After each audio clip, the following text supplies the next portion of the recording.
Afternoon, good evening, a warm welcome, dear colleagues, dear students, dear friends. Welcome to this webinar. We have some 400 registered participants from 64 different countries. And as I speak, some of you are still connecting up. Today on September 18, we at the Magna Carta Observatory each year celebrate our anniversary. An anniversary because of the first version of the Magna Carta Universitatem that was signed in 1988 in Bologna, exactly on this day. We usually do celebrate by having another anniversary conference, either in Bologna or in any other city with a university that is hosting us. We've been to Salamanca, we've been to Pitch, we've been to Uppsala, we've been to Sao Paulo, and we hope in the future we can have these in-person meetings again. But as you understand, this year our anniversary conference had to have quite a different format. Also this year we had planned to meet in Bologna, but we were having a meeting of sorts anyway. We'll be missing the chats and the stories, the dinners and the drinks. We will be missing the academic ritual, but we're meeting. And as I said, we have close to 400 participants registered, and we have a wider range of countries represented than ever. This is in itself already a beautiful illustration of the topic of this short Friday webinar. You reach more people more easily from a wide range of countries when you do it remotely. So in exchange for the missing experiences, you get an upside nevertheless. The topic of today's seminar is what lessons are we learning from COVID-19? Well, this is the very first lesson. We are fortunate enough to have an alternative. I often think what it would have been like in my student days in the 60s and 70s to have a quarantine, a non-travel situation that we have now. We would have no alternative but to write letters or making very costly telephone calls. Before I go on to make some remarks on the topic, a couple of householding instructions. First of all, we are recording this session for future use and reference. So in a few days after this meeting of today, we will have an edited version of today's webinar on our website of Magna Carta Observatory, so you can use it or share it, whatever you like. Because we are many, we won't have the opportunity to have voice questions and answers. So we ask you to put your questions in the chat box that you find to the right of your screen. Via that function of chats to everyone, we can follow your questions, we can register them, we can group them, and we can get back to them. We hope to cover as many as we can in the question and answer session, but our time is limited this afternoon. So we might not have the occasion to deal with all and everyone, and we then plan to do that separately, remotely at a later stage. If you happen to get disconnected for one or another technical reason, no alarm, just reconnect, and our organizer will be reconnecting you and readmitting you to the room. Why this topic? Well, of course, because it's on everyone's mind. It is a timely topic. We are all in the same classroom these days. Academics, students, leaders in university, whole institutions, higher education systems, countries. Nobody knows the perfect way to deal with it.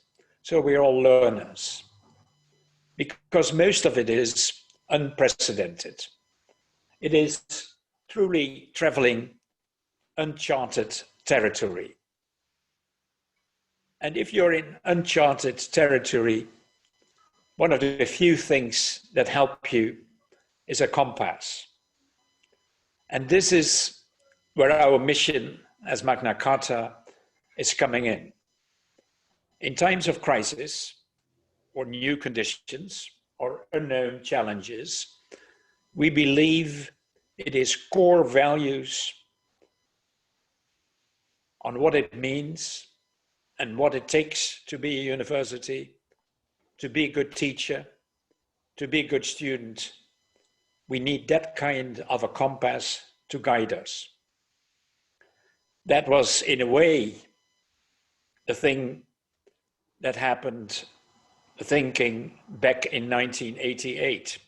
In those days, the challenges were different.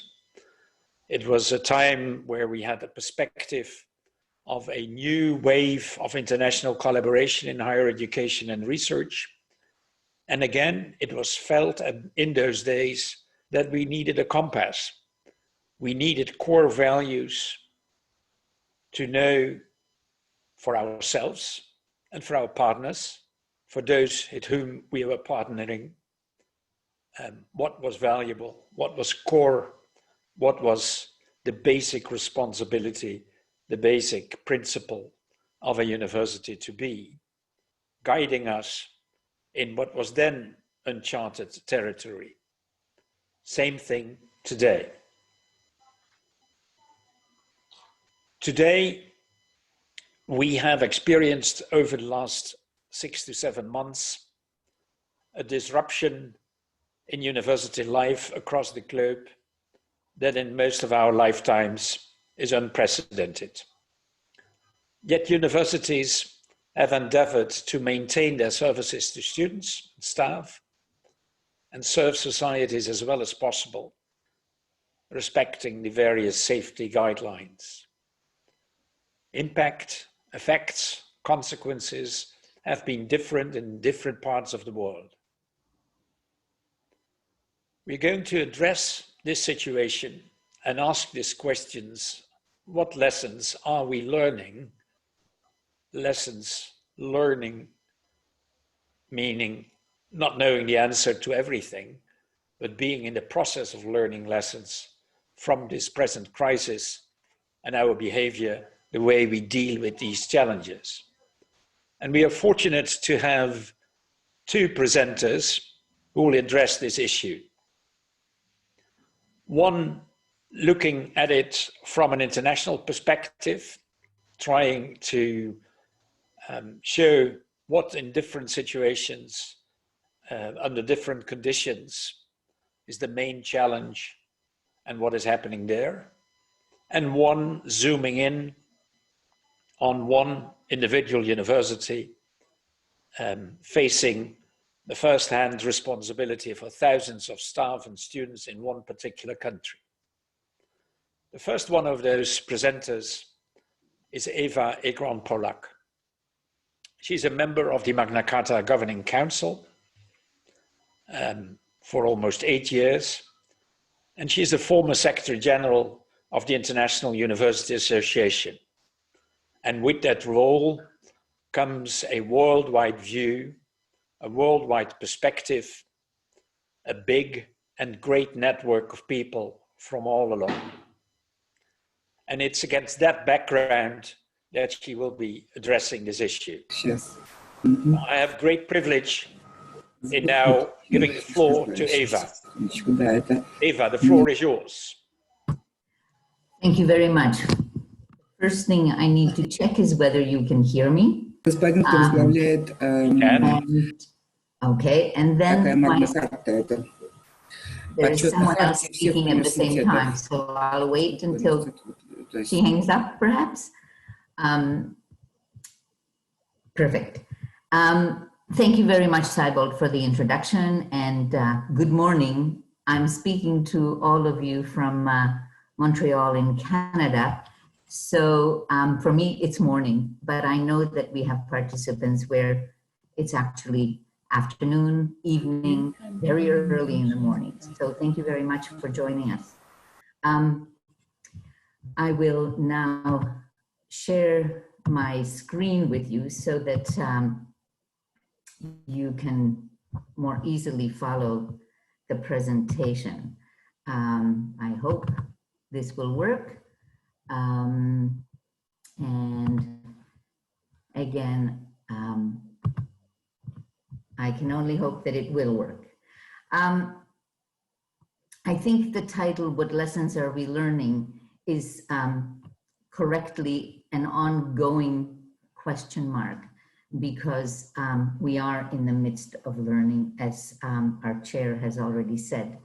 I think it's also a time of crisis, and learning in a time of crisis and stress is not always easy, especially when the pandemic has had a global impact at every level of our life, as individuals, as communities, as countries and institutions. And at each level, we're having to learn how to act and interact in new ways. I also think that the number of opinions about what to do and how to respond and what the impact will or may be, the predictions of the future, they're all multiplying. And I think often contradictory and raising perhaps false hopes, but also anxiety. So please take my comments as very personal, both optimistic and pessimistic. I think we do need to be aspirational in our thoughts of the future and wishful, but I think we also have to be very realistic. And there are some fearful potential future scenarios facing us. We're still learning, and we're far from finding a new normal, if you will. But I think we already know that the pandemic has really shaken up traditional schemes. Rich countries and poor countries, reactions were not necessarily great in the first category, and were perhaps much more sound in the second category. How democracies, or what we consider democracies to be, and totalitarian regimes have reacted has been different, with different results. The lines between rich people and poor people were blurred. Everyone is in the same classroom, as Seibold has said, and everyone can be ill.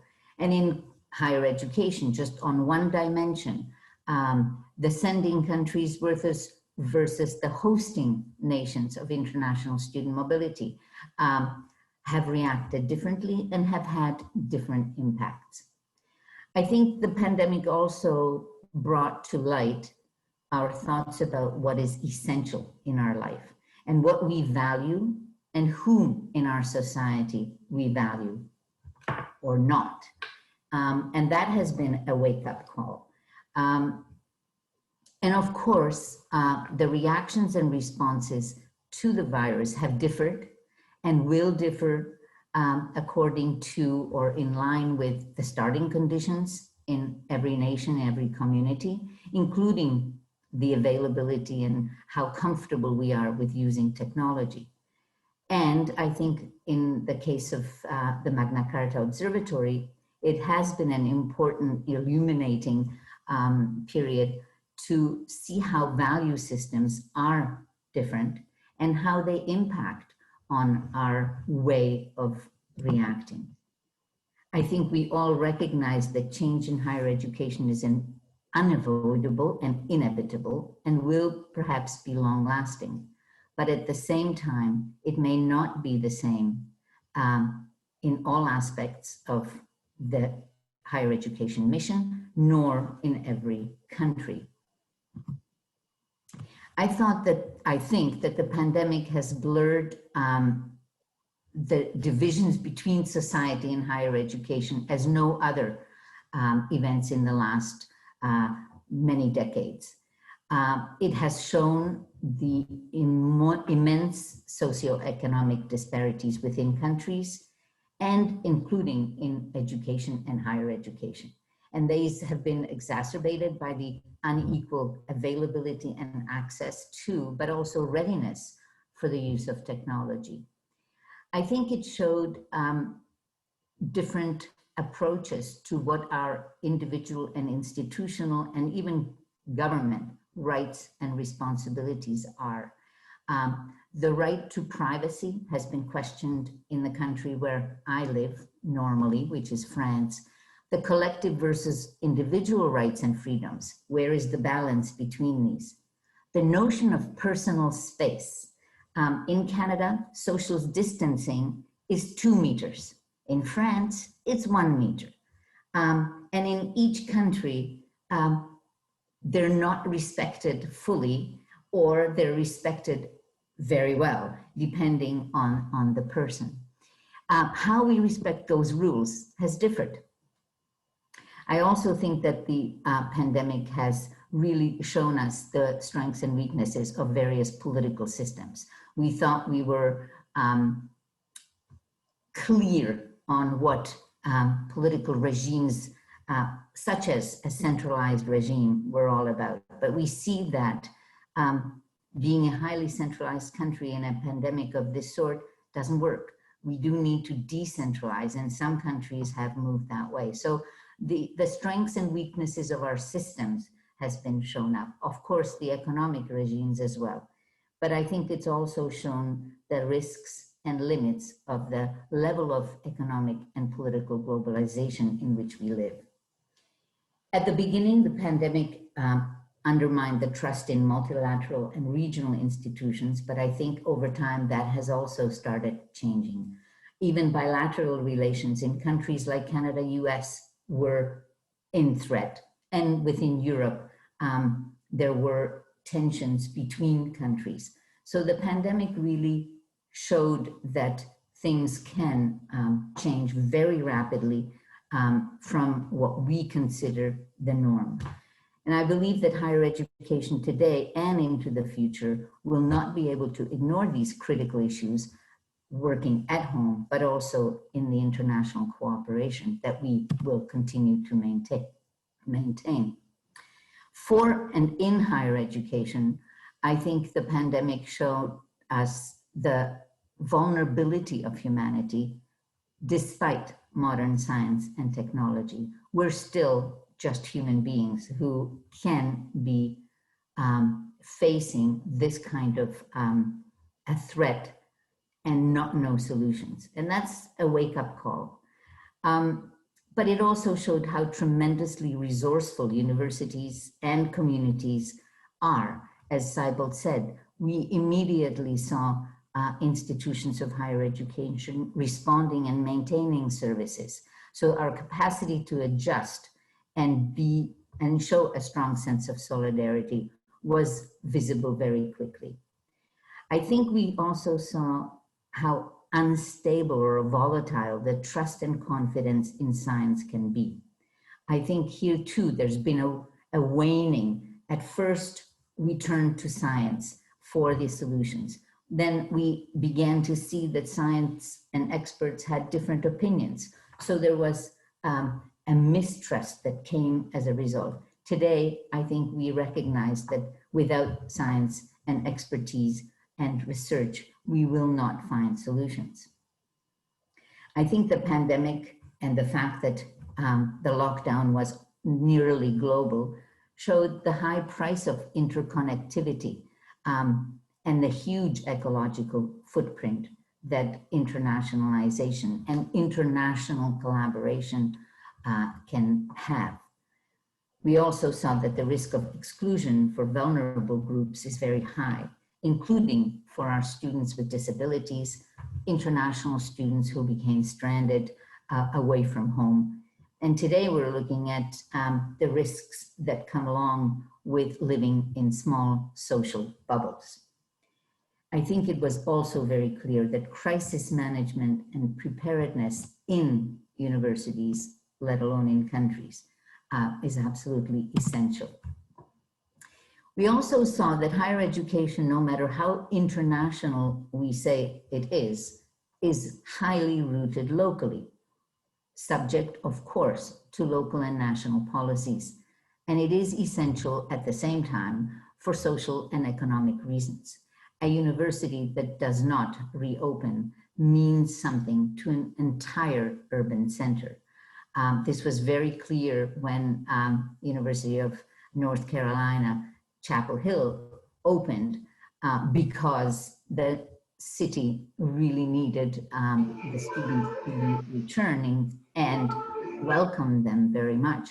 But within a couple of weeks had to shut down again because of the impact that it was having on the spread of the virus. But the link between the city and the university was absolutely clear. We saw, of course, how financially dependent on international fee revenues some universities in some parts of the world are, and how vulnerable they are to these shifts. But also, I think, the surplus capacity that some systems have maintained because of international student flows is showing, and that will have an impact long term.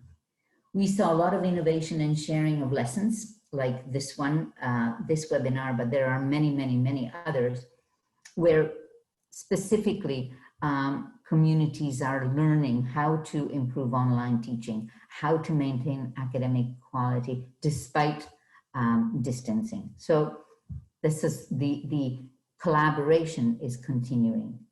And today, the uncertainties about reopening raise new issues about the longer term impact on learning, on the socialization of students, on the mental health and the anxiety levels of students everywhere, and of course on the future of international academic mobility, not just for the students, but also for academics.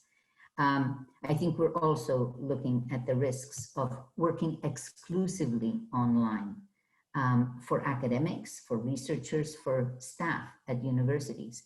There's a sense of disconnect that can come about. And of course, there are rising numbers of burnouts caused by this. So for higher education institutions, this is, I think, a period of ongoing balancing between how to maintain academic quality, how to secure health and safety of students and staff, and how to maintain a viable economic base for each higher education institution.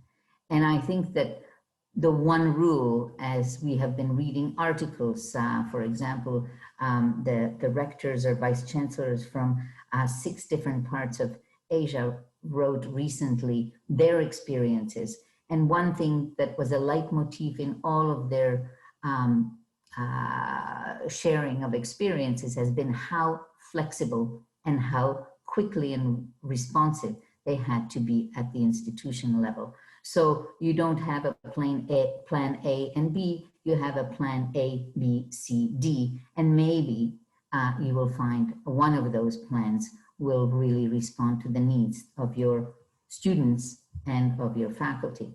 So another element of this ongoing balancing act is that higher education institutions are not working outside of the normal society. So we also have to follow the rules, But we also depend on the overall state of the healthcare system. We need to make certain that the infrastructure and the human resources are there to use technology. And of course, we need to figure out potentially a new business model.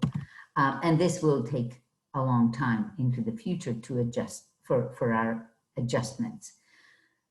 But I think as for the Magna Carta Observatory, one of the most important aspects of this pandemic has been that it revealed the importance of values.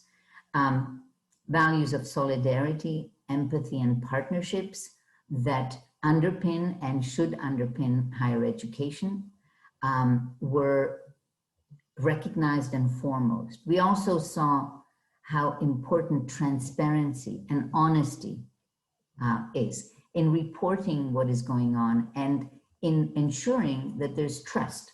This works for the governments and government policies, but also in all higher education institutions.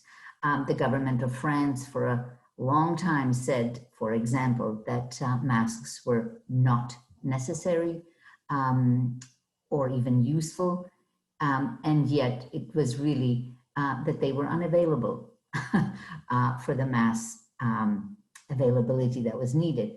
So that undermines trust in what policies are implemented.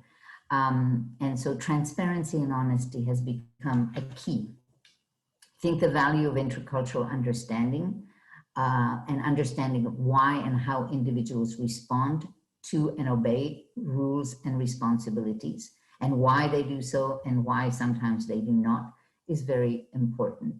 The value of scientific integrity and collaboration has become very, very clear, and I hope will displace competition in the race for not just the vaccine, but solutions and treatments. I think we saw the importance of inclusion and the need to redress all inequalities as a key to a better world around us. And finally, the value of cooperation for finding solutions and for innovating may become a lot more important than having a greater market share of the best brains. For future higher education, what are we learning? I think we know that returning to business as usual is quite unlikely, at least not for quite some time. But also we're maybe going to rethink whether it is a desirable future. Higher education and education, generally speaking, is often highly inequitable. The way it operates, especially in terms of international collaboration, is ecologically unsustainable and perhaps not even financially viable. We'll be seeing, I believe, a reallocation of resources to improve online learning and teaching, and perhaps we will see less spending on international marketing, on mobility, physical mobility, and on the race to improve our reputation. Taking education to the learner, or blended learning, may be much more important, both for domestic and international students into the future, well beyond this current crisis. And perhaps there will be more offshore programs, more offshore campuses. I think internationalization will now focus more on curriculum. This has been a call by many, and this pandemic may be the catalyst that will really make the change. We will focus on curriculum, and we will focus more on cultural understanding without mass physical mobility. And I think we will see an ongoing systematic assessment of the risks and merits of virtual online learning and as alternatives to all academic work. Every time we hold a conference or a seminar or a meeting, we will think perhaps more than once whether it's necessary to meet or whether we can do so virtually. And I believe that higher education will continue to feel the need to have greater social responsibility. and play a role in the UN SDG goals. But I also think we need to learn for the future beyond higher education. I think the pandemic has brought about a major change in the view of the world that we have. And perhaps higher education will need to assume a role in inventing, predicting, and planning for a new set of socioeconomic and geopolitical realities. We will see perhaps that building local capacity in terms of production will be more important than expecting to rely on provision from across the globe. There will be, I believe, an increase in automation. We will not do away with the technology that we've been using in the last 8 months to help our lives. We will, on the contrary, use technologies in even more and new ways. So there will be perhaps new jobs and perhaps fewer jobs all around. We see already, and we will continue, I think, to see a shift in the importance of various world regions and production and trading patterns. I think that the last 8 months have shown how this shift may turn much more rapidly than we had perhaps predicted. And in Europe, at least, we're seeing a possible shift in the balance between where population growth will happen. Will there be more urbanization, or will people move towards the rural areas? Certainly, this has been the case in France over the last 8 months and ongoing. People are trying to find ways to live outside of very concentrated urban areas. And I think that the inequalities and social unrest that we have seen that are caused by racial, ethnic, as well as gender will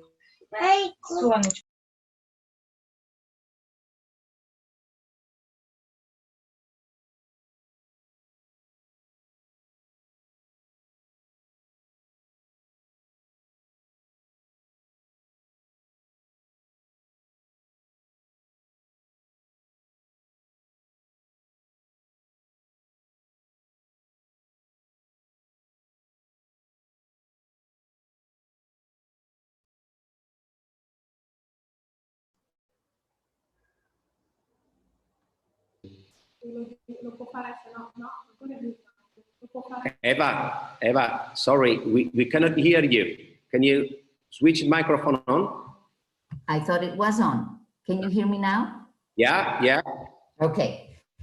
Well, I won't go over the first part again because I don't want to waste the time, but I think that we lost you the last 2 minutes.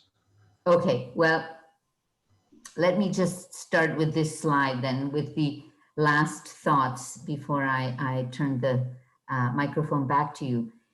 The past 8 months have been a confluence of several crises, not just the pandemic.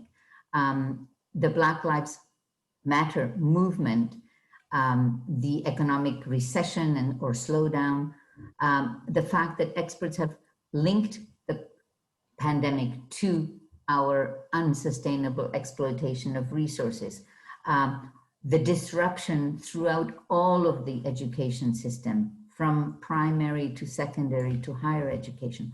All of these will leave deep and ongoing scars, which we will have to deal with. In a sense, we're in a global experiment, living it in real time, where all the expertise that we can bring to bear from all disciplines to finding solutions, responses, and new ways of doing things will be absolutely critical.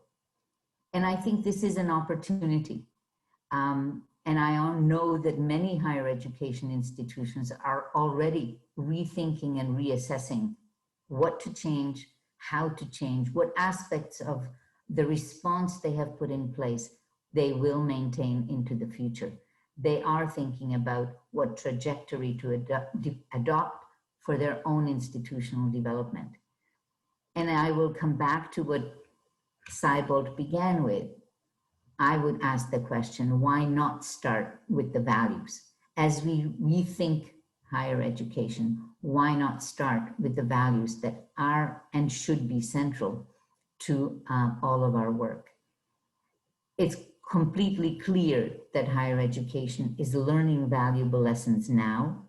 And I also think it's clear that its future role in society and its international dimension will not be the same in the years to come. And I think that's not a bad thing. Thank you very much. Now, I will stop share and I will give you back the chair. Thank you very much, Eva. That was a beautiful overview of a multitude of observations of what's happening worldwide. And this results in a truly daunting agenda, where not just the practical problems of how to work at a distance and how to work in remote mode is requiring our attention, but many other issues connected to it directly or indirectly. I want to remind all of us that this is the Magna Carta Observatory webinar on what lessons are we learning from COVID-19. This is the first of 4 scheduled webinars that will take place in the months to come. So we are adapting our usual conference program to the changed situation, and will use this method of webinars more often. In the chat box, you have the option, everyone, and if you want to register a comment or put a question, please use that function while presenters are presenting. So after the second presentation, we can turn to those comments and questions easily. It's now a pleasure to introduce our second presenter, who won't be speaking about the global situation, but will zoom in on his own university. Francesco Ubertini is not only a member of the Governing Council of Magna Carta, he, above everything else, is rector of Alma Mater Studiorum, the Università di Bologna. And his university, a very large internationally connected university with national students and international students, was one of those universities that were in the first line of attack of the virus, so to speak. So he was even to invent measures and policies and make strategic decisions before most of his colleagues had been woken up by the virus. Francesco, it's my pleasure to give the floor to you. Please tell us about your experience and your outlook. Thank you very much, Seibold. Good morning, good afternoon, and good evening, ladies and gentlemen. If you can hear me, can you hear me? Yes. Yes, fine. Thank you very much. I go to share my presentation. I hope you can see the presentation. Okay, and so in the next 20 minutes, I try to share with you my personal experience and the lessons we are learning during COVID time. I would like to start. I'm not okay. I like to start giving a flavor of our complexity. Let me see, okay. Here you see the number of students of University of Bologna, so more than 80,000 students. many international students, a lot of mobility students, both incoming and outgoing, and also Italian students come from different parts of Italy. And we have a deep integration with the city of Bologna, but we manage also 5 more campuses, 4 in our region and one small campus abroad. We manage 3 hospitals and so on. So you can immediately realize we are a very large institution, and we are not exactly what we consider an agile institution, but fortunately, we are resilient. We are a resilient institution. And I would like to show, if I succeed in, okay, that's the evolution of pandemic in Italy. And I would like, it is, the details of the graph are not important. I would like just to show you this, the evolution against time. This is the beginning of March in Italy, then April, May. And the first positive case in Italy, so an Italian citizen that had no previous contacts with infected people, was announced on February 21. So we are exactly before March, February 21, and he was in Codogno, that is a small city, 160 kilometers far from Bologna in the northern part of Italy. And this was the turning point that abruptly changed the scenario and triggered our decisions. And that's what happened at the University of Bologna. So the day after the first positive case, so February 22, I took the decision to suspend all the classes for a week. 3 days later, I had an urgent meeting with the board of directors, and I communicated to them the need to move all classes online, ideally in a week, but anyway, no more than 2 weeks. You can imagine which kind of meeting it was. So most of them was completely unprepared to such a message. They were confused, and I am sure that most of them thought that the rector got crazy. And after a week, so on the next Monday, March 2, almost 60% of our teaching activities move online, and the rest on the week after, so March 9. After another week, almost all the activities of my university were running remotely. So we were not prepared for that, absolutely not prepared. And also today, I'm still impressed by such a rapid transition.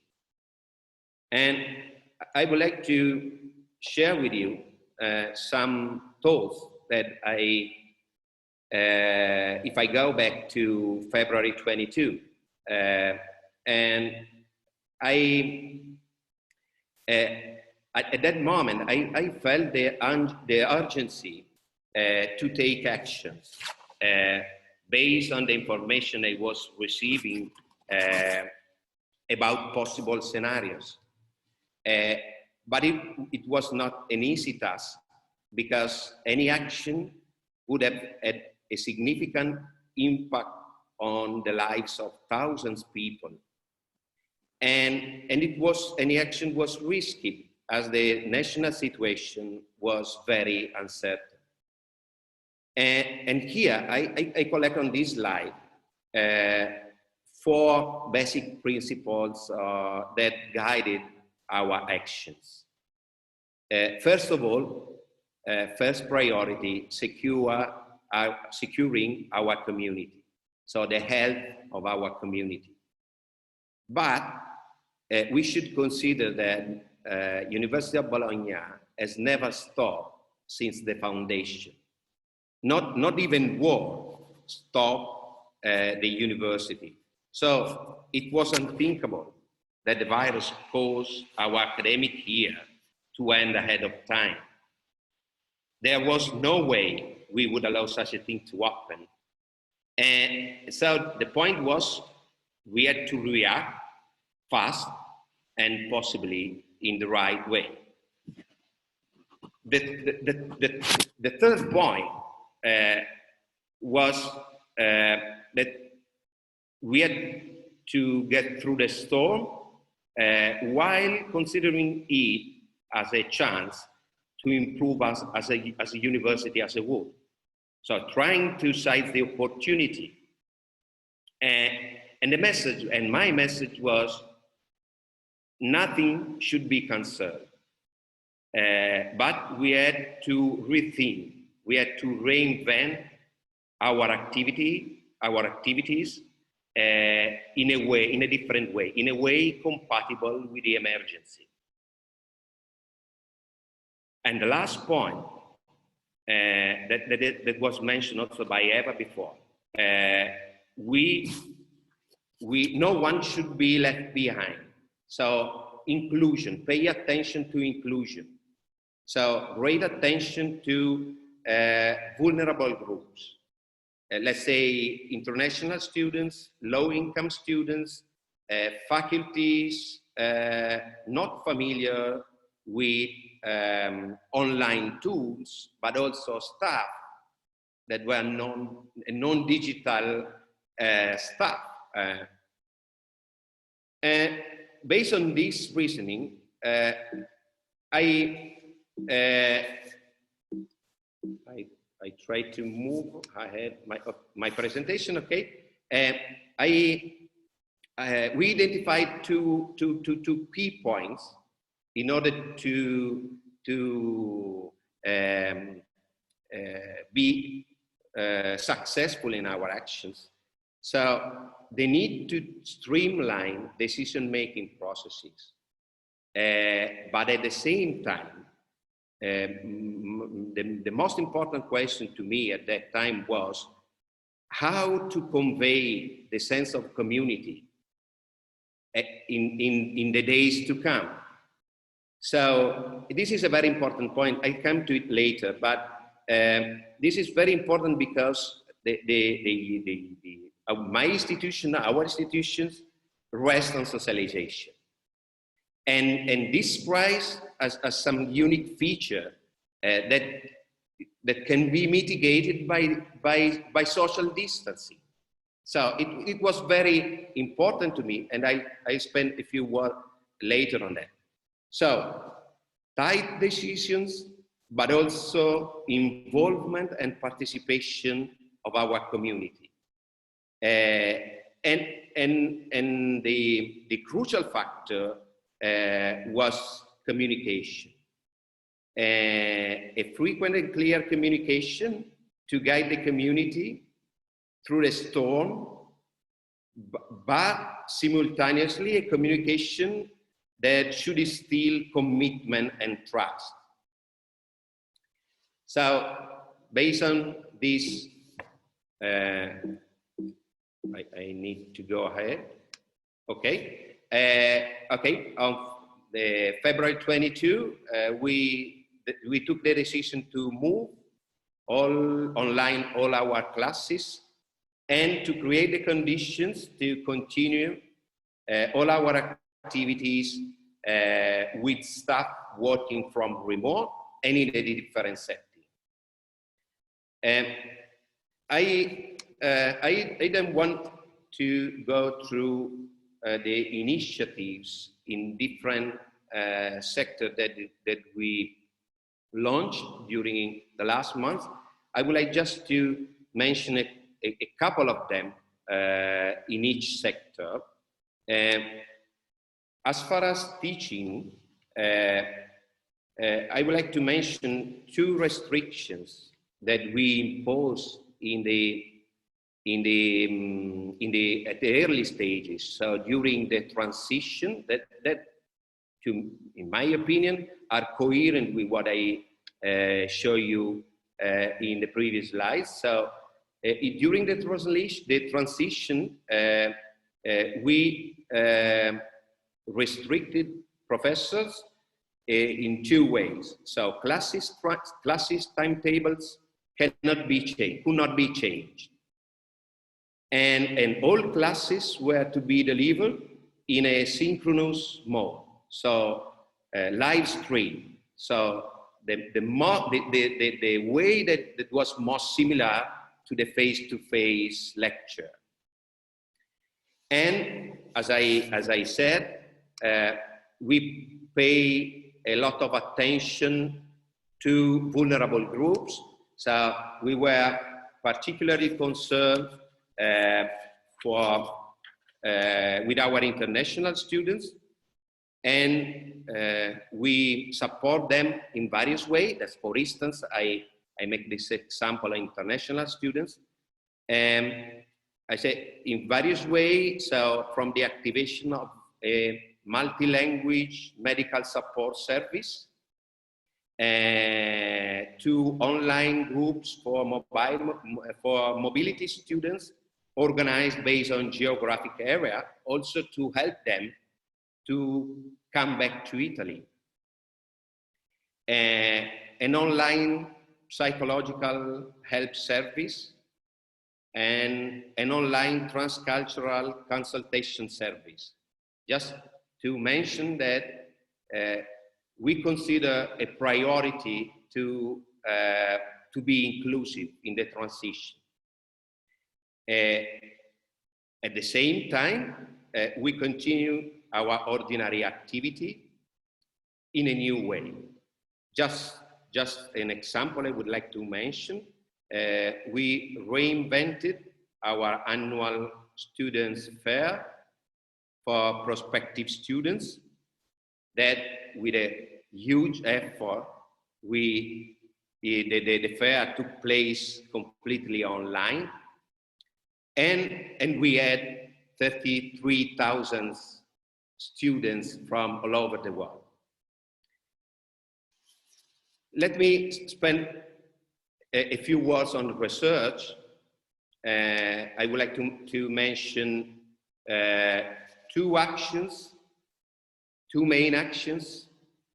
The first one was stimulating cooperation among research groups and the creation of new multidisciplinary teams in order to cope with emergency. And we got extraordinary results. And the second line was engaging our students in research initiatives. And I would like to mention just one of the opportunity, and I'm really proud of that. And this is an example.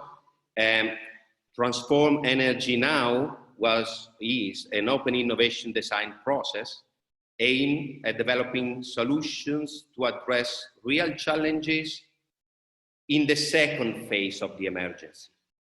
It was launched 2 or 3 months ago. And this initiative was promoted by Una Europa, that is the European Alliance to which we participate together with many other European universities, and involves students from all partner universities. And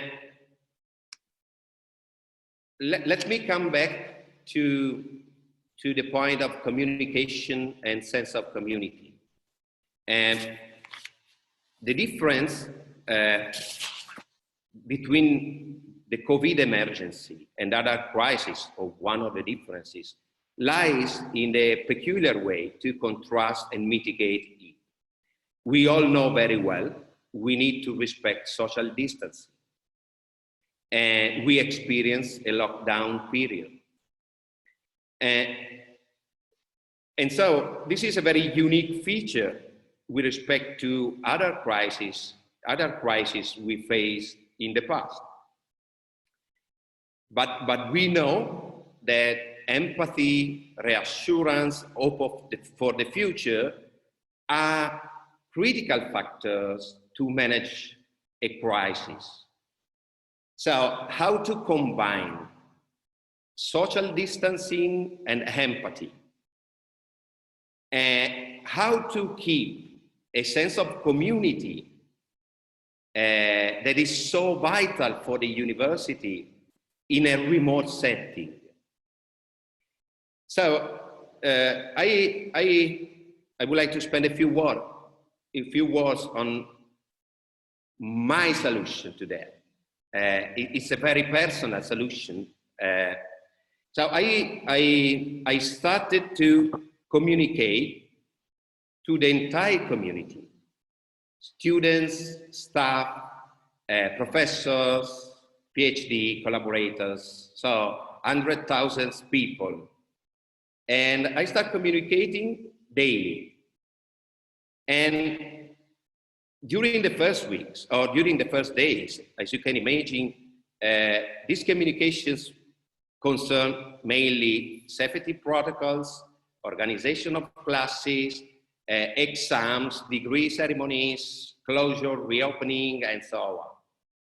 However, from the very beginning,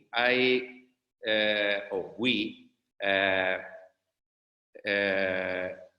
use this kind of new channel of communication to instill commitment and trust, and to engage our community also with some extra activities that we organize, such as online evening lectures, morning training sessions online, live stream events with our Collegium Musicum, and so on. So we organize a lot of events with the goal to foster unity within our community, to maintain our role in the society.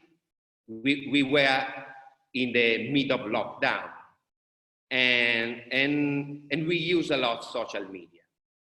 I would like to mention two of these initiatives.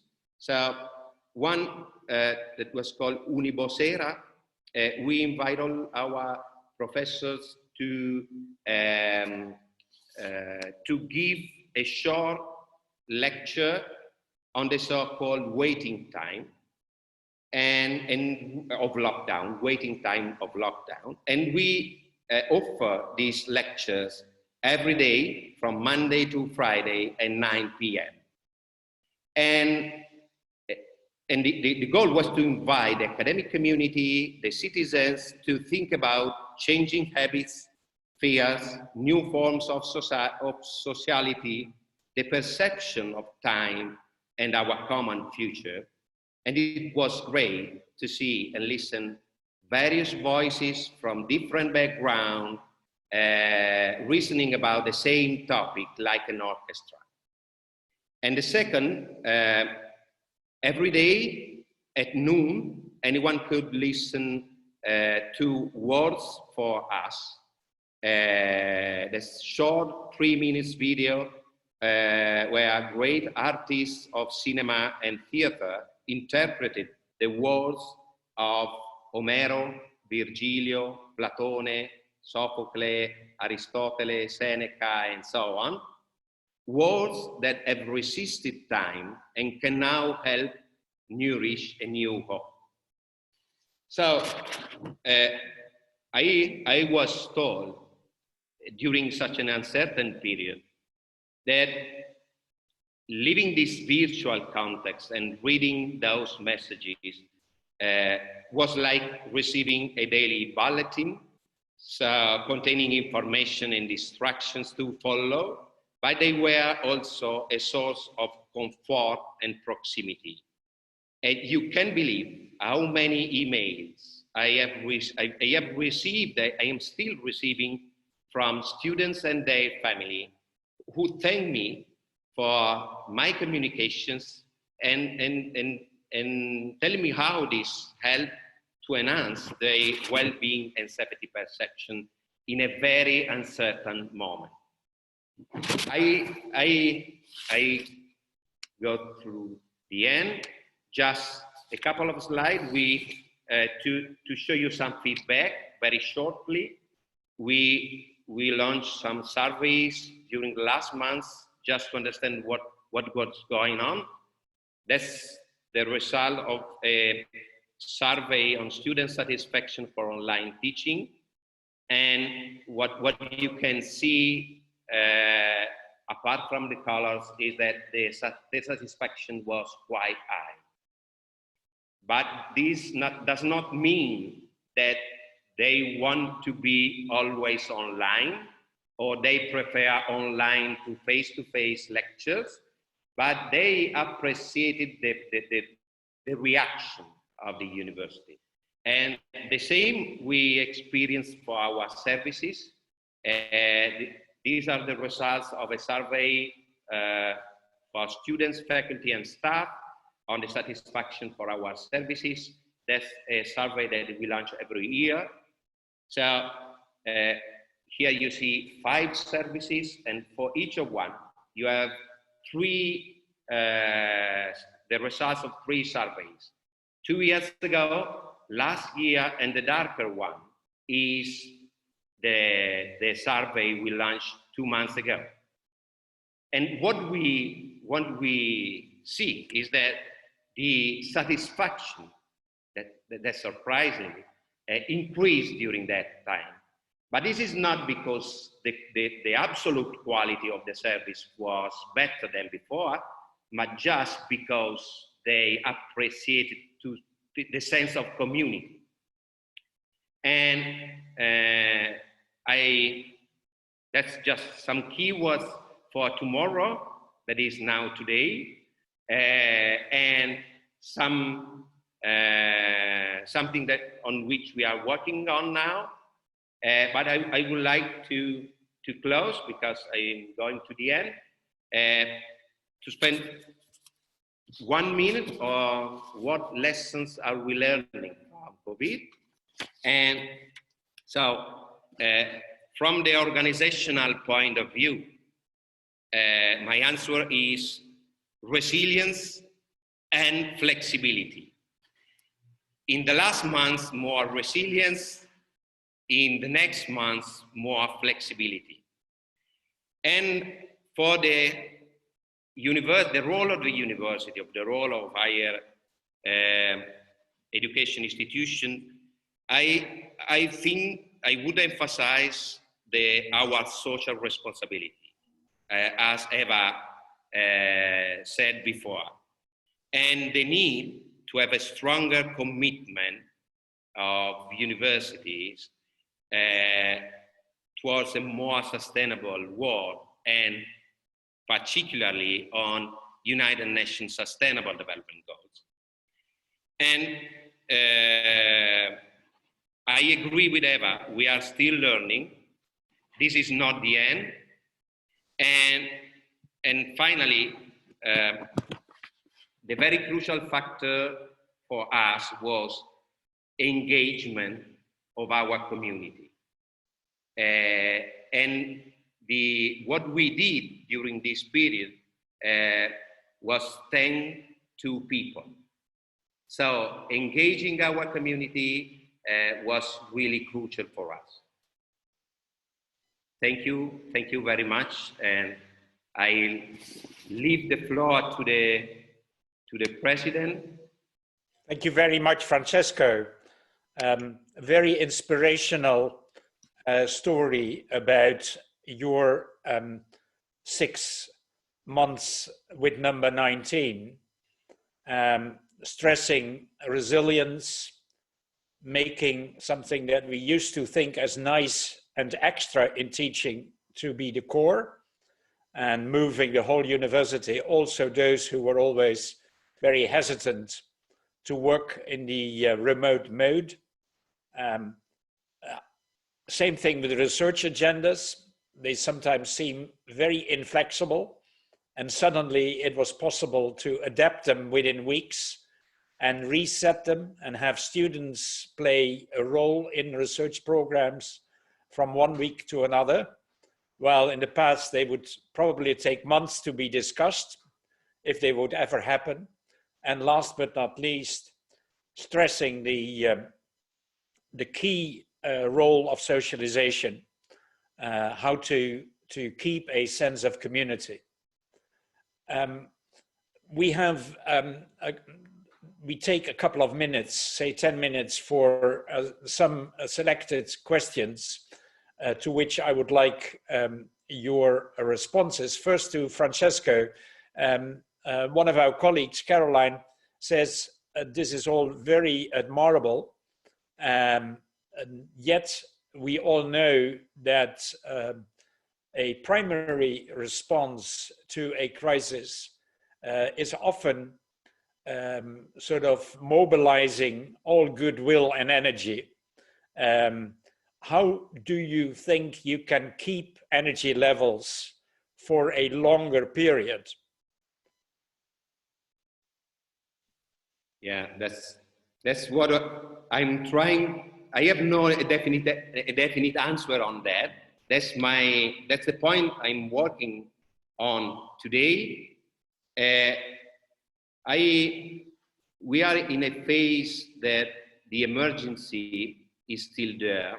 So I don't feel now the urgency to maintain this level of energy and cooperation among people, that, as you said, many things that seem not possible, we succeeded to do that in a week or in a couple of weeks. What I'm trying to do now is working with my community. We have many moments, webinar, or now also some face-to-face meeting with social distancing, and we are reasoning about that, and we are trying to understand what really works and how to maintain them. So we are in a phase that I have no answer on that, but I'm in this moment, in our community, I stimulated a wide reflection on that. I posed this question exactly last week when I had a large meeting, and I asked for everybody to propose solution or propose idea, because I think that we can mobilize different actions in different sectors in order to maintain this kind of common actions, cooperation, and so I'm still in the way. I think that the first step now is that all the people in the community should be aware that this kind of energy is not guaranteed in the future. Okay. This is not an heritage. We should fuel it in the next month.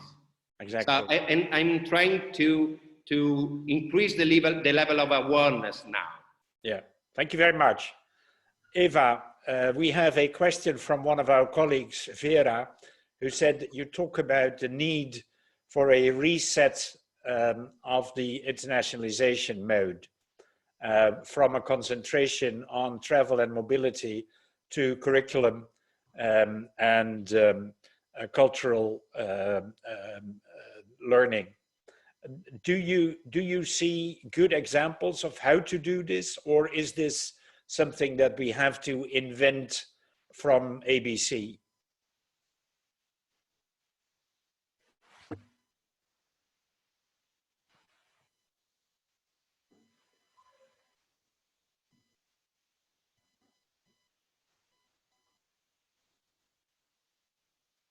Eva, we cannot hear you. Okay. Yes, now it's okay. Okay. I think the call to focus less on mobility and focus more on curriculum in terms of internationalization has now become fairly widespread for the past, I would say, 3 to 5 years. I think the pandemic will make it happen much more quickly. And I think, yes, there are lessons and examples of where it has been implemented much better, but we are still learning, even in this area. I think there are also ways that virtual collaboration, programs like the COIL, collaboration online, international collaboration online, can nurture internationalization without moving and bring international perspectives into the curriculum.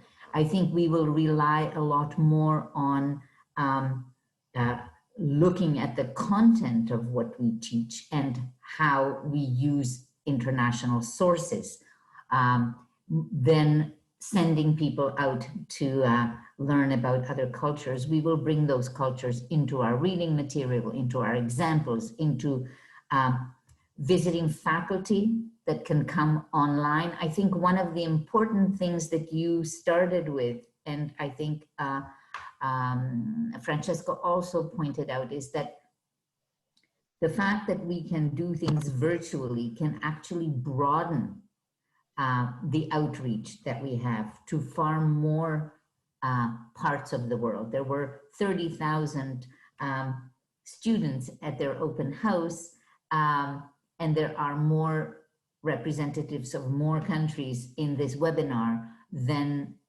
ever at a face-to-face meeting. So making the, taking the opportunity of bringing visiting professors into the classroom virtually will become much more normal and will become much more attractive these days and much more viable financially. So I think those are some ways that it will happen. But I think what was needed was to recognize that this is the necessity.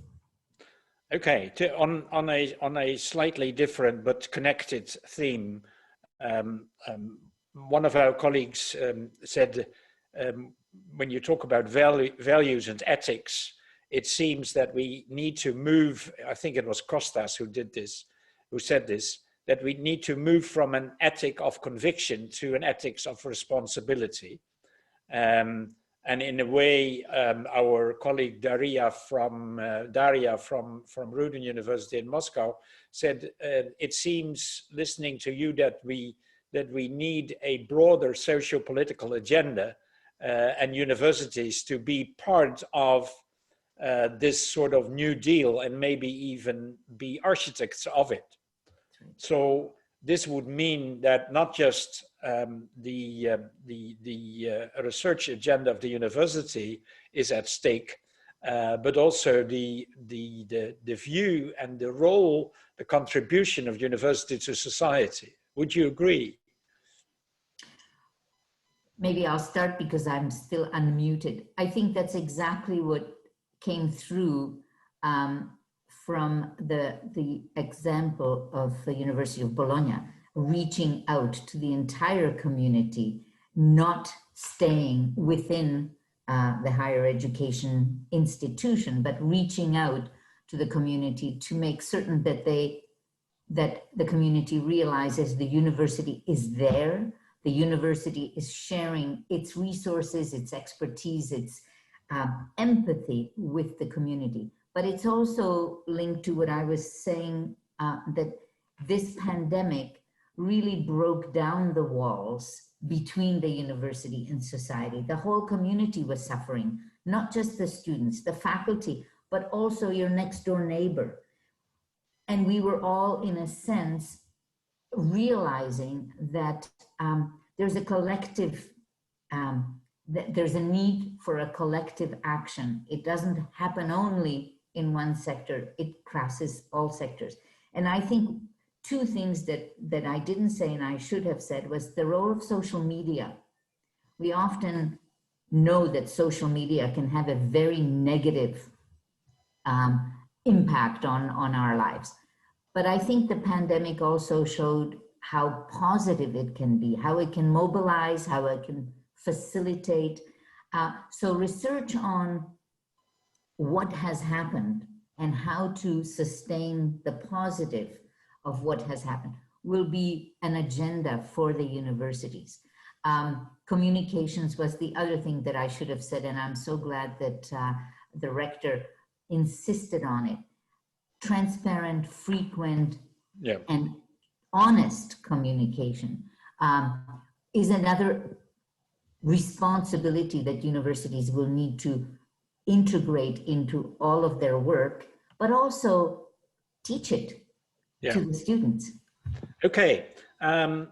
Back to you, Francesco, and finally, because we are surpassing the agreed upon time limits, there are a couple of questions from colleagues on the issue of quality, the quality of the teaching, the quality of the study experience, the quality of the work we do. When we move into uncharted territory and we use methods and means that we have not been using for ages, how can we, one way or another, guarantee the quality that we have to guarantee as universities? Yeah, that's a main point. What we mobilize. So our first priority, I start from my experience and I ask me the question. My first priority was to not to stop our activity and to continue in a way that maintain in some sense the live interaction between among students and professors. So I said we prefer the stream live version of teaching, like this webinar, and we mobilized. That's something we were working also before the pandemic. We mobilized our Center for Teaching and Learning in the university. We started working on that when I became rector. I was not thinking to any pandemic, but and we have a group like many other universities, and we have a group of professors and a network. So we mobilize them that offer they help. We organize lab, we organize lecture meeting with professors in order to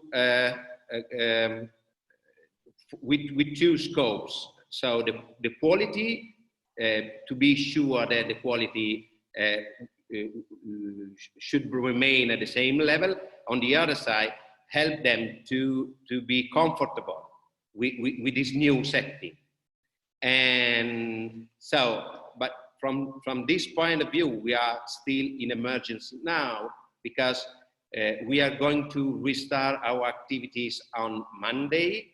But now we have classes that are partially physical because we have students there in the classes, but we have also remote students online.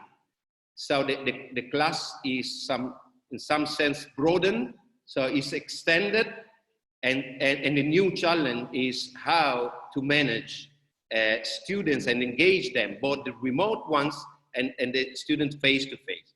So what we did up to now, we mobilized people, specialized professionals to help our professors to keep the quality and give suggestions, and we use also social media for that, coming to what Eva said. Thank you very much. A message to all of us: we have surpassed our time limits. I have two remaining tasks. First, to remind you that we would very much like to receive your feedback on the form you were sent there is a page that is asking, and a link that is asking for your feedback. We do really want to know about your experience, because as we said at the beginning, this is the first of a series of webinars. We will keep you posted on the program. We'll send you emails if you have registered. We are in contact already. And for those who are not, look at our website. The second the second task that is still to be fulfilled is, first of all, thanking the rector for his presentation and the picture he was sketching of the situation in Bologna. And dear colleagues, you can imagine what a pleasure it is for us as Magna Carta Observatory to be hosted by this fascinating university and be supported by this rector. Thank you very, very much for that. We most appreciate that, and we wish you all the best and hope you continue the good work. And then the very last, thank you very much, Eva, for your overview, as wide-ranging as ever and as thoughtful as ever. We have been enjoying your membership at our governing council for almost 8 years. I said almost because it's ending next Monday. You have been a very audible and useful, energetic member of our council. In a way, you have been very instrumental in widening the range of the work of the Magna Carta from its European cradle to the worldwide scene, which is now well established. And when you joined 8 years ago, this was only starting. So that's one of your really great contributions to open up your big and great network all around the world for us, give introductions, establish the beautiful collaboration we have with the International Association of Universities, which is now one of our strong partners. Thank you very much for that. Thank you very much for your work on the Living Values Project, which is exactly on how universities can build their communities on values.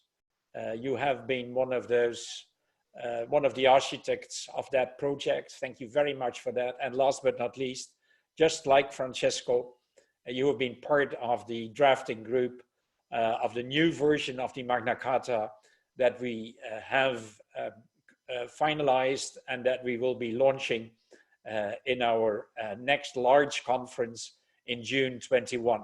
Thank you very much for all that good work.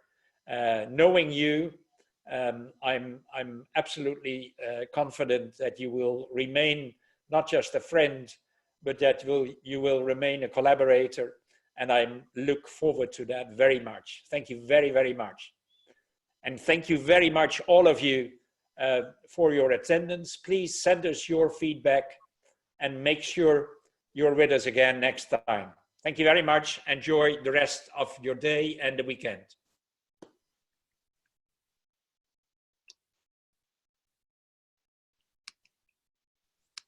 Bye, everybody.